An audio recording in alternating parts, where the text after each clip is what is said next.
The council actually accused Airfield and I of being on drugs at one stage. And I remember the building inspectors having an argument about what type of drugs I was on. You know, one of them said, oh, Airfield's clearly on heroin, and Roger's probably more on P80, which makes them more excitable.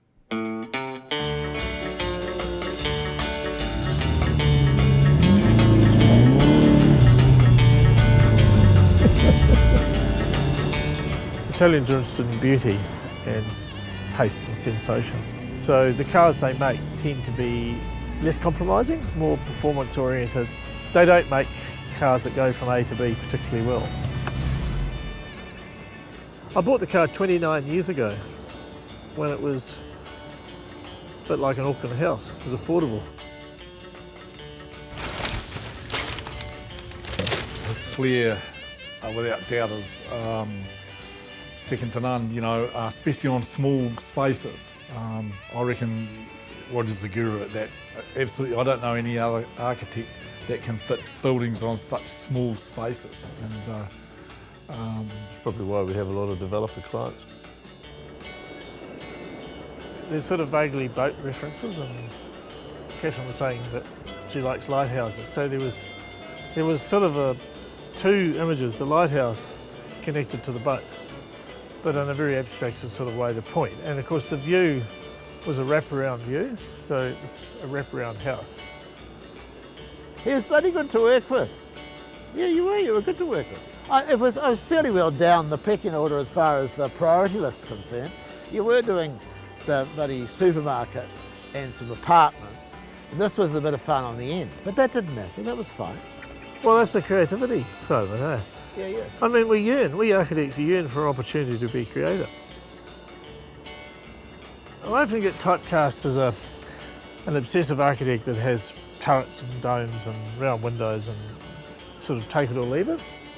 But I think I've been a bit miscast. I do listen.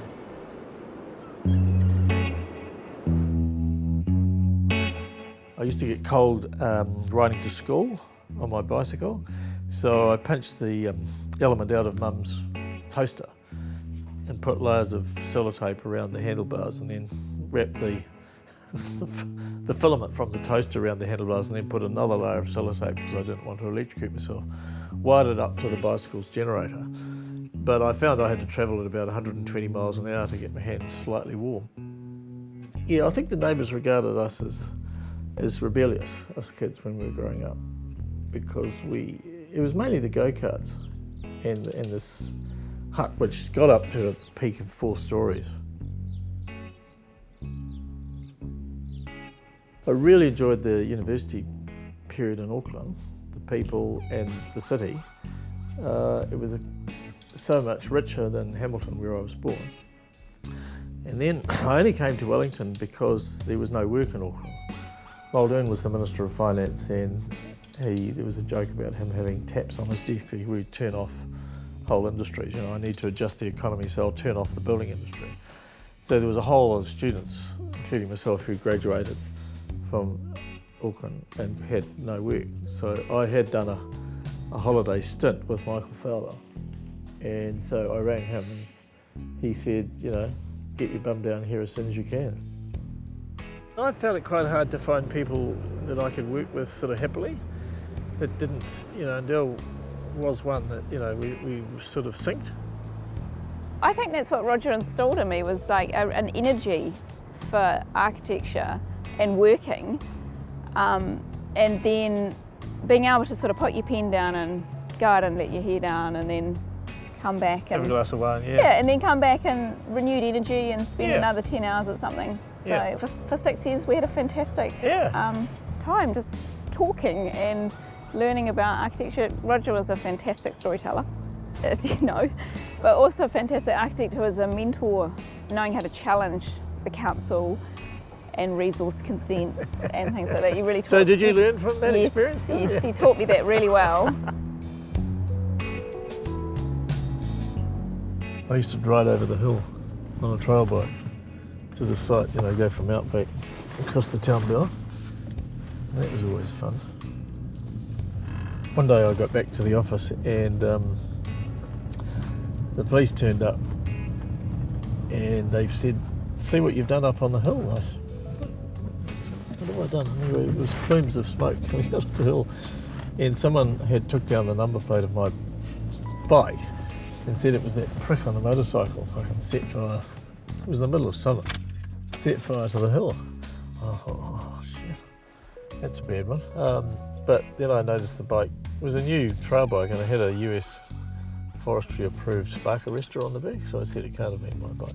Turned out later it was some kids with some matches on. But after that the council banned motorcycles in the town bell here.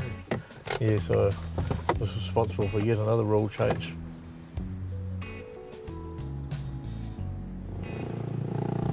I've been propelled by enthusiasm. I haven't been driven by commercial needs. I've probably drawn too much and been paid too little. To me, a building is a series of components that somehow or other fit together properly, and the external form is a result of that assembly. So you don't start with a predetermined external form and then subdivide it into spaces. So you work from the inside out. Architects we should be proud of the fact that we're in the visual beauty business, and we can hopefully help people create really lovely environments. Roger Douglas, who was the Minister of Housing, he said, could I have a look at the park mews? This is under the Longy government. So I dragged him around here, and there was nobody. We knocked on, he said, oh, I'd like to have a look at a unit. So we knocked on this door and there's nobody home. This is a Saturday night. Knocked on about 10 other doors, nobody home. The 11th door, everybody was in this room. It was their Saturday night neighbourhood get-together party. And you couldn't get into the bloody place, you know. I said, oh, this is the Minister of Housing. He said, oh, does he drink, you know?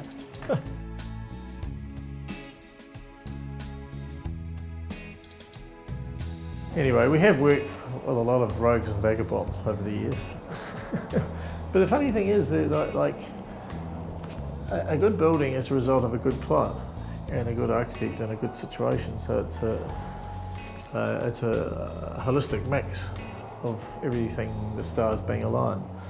And the fact that this developer was slightly mad meant that the building could be slightly mad, you know. Hello there. Hi. I've got one of your apartments. Are you curious to see how it looks on the inside? Oh no, I'd like to have, that'd be very good of you. Go and have a look. Yeah, thank you. That's a bit of serendipity.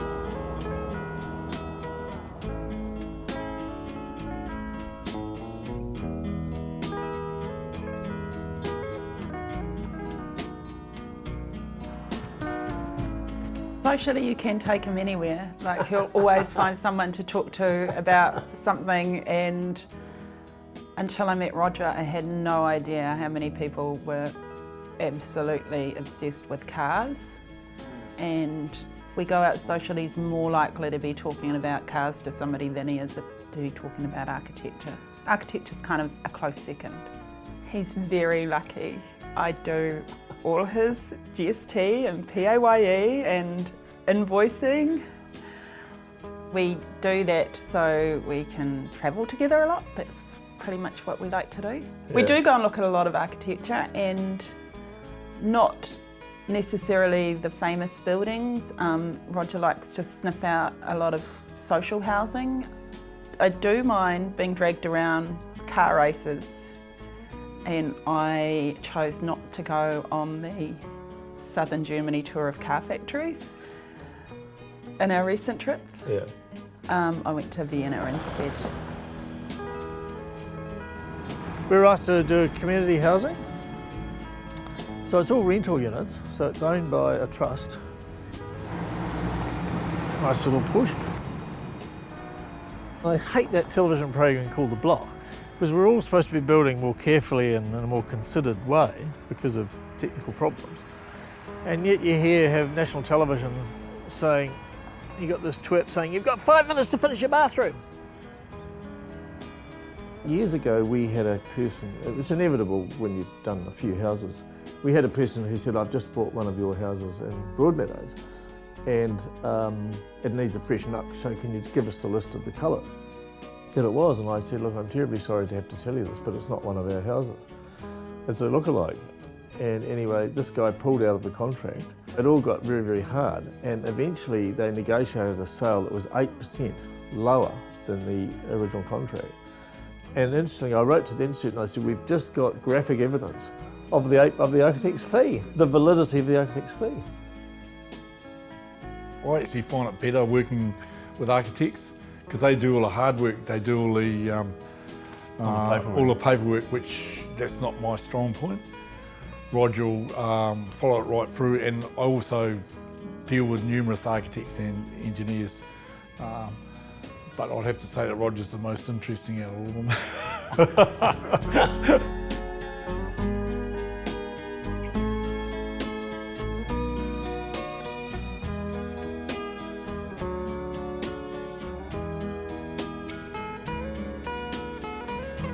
Of course, I did say to Roger once that I like him so much that if it had been a different time or a different place, I probably would have married you and had your babies.